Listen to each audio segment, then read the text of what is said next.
A case of reverse discrimination in Georgia in one county's police department. Some African-American cops have blown the whistle on a group of their co-workers. One of them caught on tape admitting that he held up the promotions of more than a half dozen white officers. A Fox report now from Jonathan Sari. 627 Delta Radio.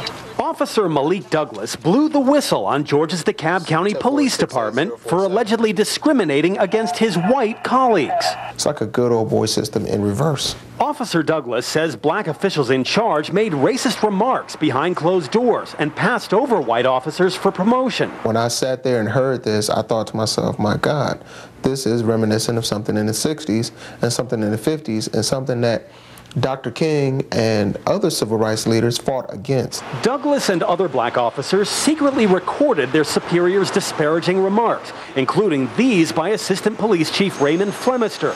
The voice of the officer who made this recording has been omitted to protect his identity. Have you ever thought about why I promoted them 9 times? It's on the list right now, I got time. You thought about that? 7 points. One of those 7 white officers was Lieutenant David Bertrand, a 20-year veteran of the DeKalb County Police Department who retired after hearing the tape. I've always kind of suspected it because they kept holding up promotions at the police department.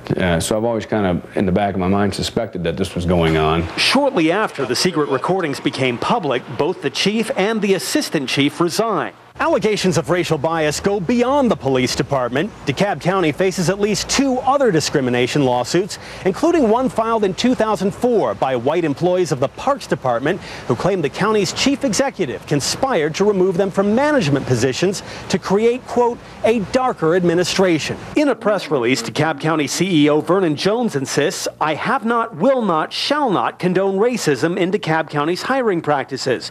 But some DeKalb County leaders fear the controversy could become a financial drain on taxpayers. We're all going to be paying green, and it won't matter what color we are if that's what happens. Lieutenant Bertrand and other white officers say they are considering lawsuits against DeKalb County, and their cases could be bolstered by the expected release of additional recordings of racially charged statements. In DeKalb County, Georgia, Jonathan Sari, Fox News. Well, scientists say the search for